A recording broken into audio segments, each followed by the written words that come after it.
अलग अलग टाइप के इम्प्लांट सिस्टम आते हैं। एडेन आता है, नॉरिस आता है, कोवलमेडी आता है, डेंशियम आता है, ऑस्टेम आता है, स्ट्रॉमैन आता है, जिमर आता है, नोबल बायोकेयर आता है। हम पर्सनली डेंशियम प्रेफर करते हैं। Reason being it is very simple, easy to use, एक सिंगल प्लेटफॉर्म पे काम करता है, ज़्यादा आर्मामेंटेरियम आपको इकट्ठा नहीं करना होता। जस्ट लाइक ऑस्टम में क्या है, मिनी अलग है, रेगुलर अलग है, तो उसके लिए आपको नंबर ऑफ कंपोनेंट्स ज़्यादा रखने पड़ते हैं। इम्प्लांट में सिंपली आपको क्या करना होता है, पहले आपको हाइट इस्टेब्लिश करना है कि आपको किस डेप्थ तक जाना है। डेप्थ एक बार इस्टेब्लिश हो जाएगी, उसके बाद बोन की विड्थ आपको गवर्न करेगी कि कितना चौड़ा आपको इम्प्लांट डालना है। एक बहुत ही कॉमन क्वेश्चन पूछा जाता है, वो क्वेश्चन ये है कि कितना ही विड्थ का इम्प्लांट डालना है, वो हमें कैसे पता लगेगा। तो सिंपल चीज़ है, अगर पोस्टीरियर में जो कि लोड बियरिंग एरिया होता है वहाँ पे आप इम्प्लांट प्लेस कर रहे हो, तो कोशिश करो कि मिनिमम 4.5 तो डालो। 4 mm भी वर्क कर जाता है, but chances of fracture are more. 4.5 और उसके बाद आप जितने भी बड़े साइज का इम्प्लांट डालना चाहते हैं, इट इज क्वाइट ईजी। तो अब हम इस केस को स्टार्ट करते हैं। तो ये डेंशियम की किट है। तो इसमें ये जो 2 ड्रिल आप देख रहे हो, ये इनिशियल डेप्थ मार्किंग ड्रिल है। आप देखोगे तो दोनों के लेंथ में फ़र्क है। ये एक छोटी है, एक बड़ी है, अगर पेशेंट की माउथ ओपनिंग रिस्ट्रिक्टेड हो।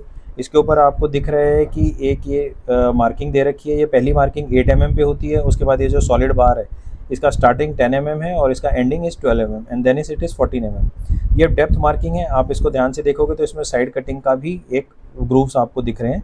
तो डेप्थ ये मार्क करता है। जब एक बार आप डेप्थ मार्किंग कर देते हो, देन आपके ये 2 आते हैं। इन दोनों का काम सेम था, सिर्फ हाइट का फ़र्क था। नेक्स्ट ये दोनों बर आते हैं, आपके ड्रिल्स आती हैं, ये दोनों सेम है, वही हाइट का फ़र्क है। आप इस ड्रिल को देखोगे तो ये आपकी साइड कटिंग ड्रिल है। आप देखोगे साइड में इसके ग्रूव्स हैं। तो ये क्या है कि अगर आपने कोई ड्रिल करा और आप साइडवेज उसको मूव करना चाहते हो, तो ये उसके काम आता है। डेप्थ आप इस्टेब्लिश अपने पहले ही ड्रिल के साथ कर चुके हो। उसके बाद आप देखोगे कि ये सारे हमारे ड्रिल्स हैं। अब इनके ऊपर एक बैंड्स के ऊपर मार्किंग है। जैसे इस पर येलो मार्किंग है, येलो मीन्स ये 3.6 mm का है। इसके बाद आप आगे चलेंगे, this is a green mark, it is of 4 mm।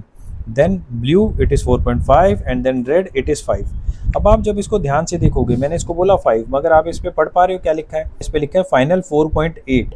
ये इसलिए होता है कि 4.8 mm का ये ड्रिलिंग करेगा ताकि आप 5 mm का इम्प्लांट प्लेस कर सको। इसके बाद अगर और वाइड जाना है तो this is 6 mm, this is purple marker and then it is the 7 mm। अब इसमें कुछ ऐसे ड्रिल्स होते हैं, जैसे इस हमारे केस में वहाँ पे बहुत टाइम से टूथ एब्सेंट है, तो वहाँ पे कॉर्टिकल बोन बन जाती है। तो कॉर्टिकल बोन में जो ऊपर का, जहाँ से कि आप ड्रिलिंग स्टार्ट करते हैं, वहाँ पे कॉर्टिकल बोन को वाइड करने के लिए ये कॉर्टिकल कुछ ड्रिल है, उसका एंट्री पॉइंट जो है मुंह को बड़ा करने के लिए, जैसे रूट कैनाल में ऑरिफिस ओपनर होता है। तो ये जैसे येलो बैंड है, अगर आप 3.6 का इम्प्लांट प्लेस कर रहे हैं। ये ग्रीन बैंड है, अगर आप 4 mm का इम्प्लांट 4 mm डायमीटर का इम्प्लांट प्लेस कर रहे हैं, सो ऑन। तो ये सारी किट में हमारे ड्रिल्स होती है, जिसको कि हमें अलग अलग तरीके से यूज़ करना है जहाँ तक आप जाना चाहते हैं। इसके बाद इसमें आप ये देखोगे तो ये एक इंस्ट्रूमेंट्स के साथ यूज़ करने के लिए, इम्प्लांट को टाइट करने के लिए एक ड्रिल होता है। इसमें आप देखोगे FX ड्राइवर लिखा है, मतलब इम्प्लांट का ड्राइवर है, उसको टाइट करने के लिए।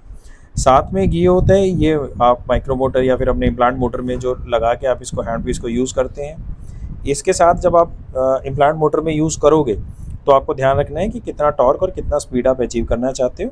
जब आप इसको यूज़ करते हो तो इट इज़ द ड्राइवर। इसमें आप देखोगे आगे की तरफ लिखा है F, इसका मीन्स ये फॉरवर्ड मूवमेंट है, और पीछे लिखा है R, इसका मतलब रिवर्स मूवमेंट है। तो सिंपली आप इसको प्लेस करते हो and then you keep on tightening it और लूजनिंग इट। तो ये हमारी अलग अलग टाइप के ड्रिल्स है जिसको कि हम यूज़ करते हैं। उसके बाद में जब आप कवर स्क्रू लगाते हो, कवर स्क्रू लगाने के लिए आपको ये एक इंस्ट्रूमेंट इसके अंदर मिलता है। इसकी छोटी हाइट है, इसमें बड़ी हाइट का भी आता है, जिससे कि आप कवर स्क्रू को इसको टाइट कर सको। इसमें एक ये आपका कितना टॉर्क आ रहा है उसको मेजरिंग गॉज है, इसको लगा के it is just same as this your ratchet. आप इसको लगा के देखते हो कि आप कितना टॉर्क उसमें अचीव कर रहे हो। So this is the kit that we are going to use. बहुत ही सिंपल किट है, बहुत ही सिंपल केस है। अब हम स्टार्ट करते हैं और फिर दिखाते हैं कि कैसे होगा। सो आप देख रहे हो, दीज आर द इम्प्लांट्स। ये 3 इम्प्लांट हमने प्लेस किए हैं। आप इनका पैरेललिज्म देख सकते हो, नियरली पैरेलल है। हमने कोई भी इसमें गाइड यूज़ नहीं किया है।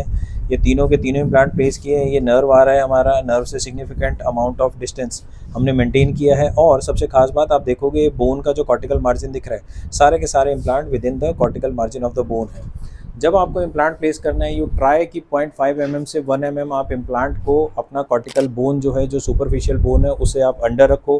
क्योंकि थोड़ा बहुत, जैसे ही आपने पेरियो में भी पढ़ा होगा कि जैसे आप फ्लैप प्रेस करते हैं, बोन में कुछ स्टार्ट करते हैं ड्रिलिंग, तो बोन लॉस होता है। तो उसके लिए कंपनसेशन करते हुए थोड़ा सा आप मार्जिन लेके चलते हैं। फिर हमने एक हीलिंग कैप हमने इस पर हीलिंग अबटमेंट लगाया है, आपको एक्सरे में दिख ही रहा है। And then we have sutured it. अब हम पेशेंट को 3 महीने बाद देखेंगे कि इसमें क्या चेंजेस आते हैं। इम्प्लांट डेंटिस्ट्री को लेके कुछ भी आपके अपने में डाउट है तो do ask us. Soon we are going to launch a implant dentistry course for you guys. Thank you.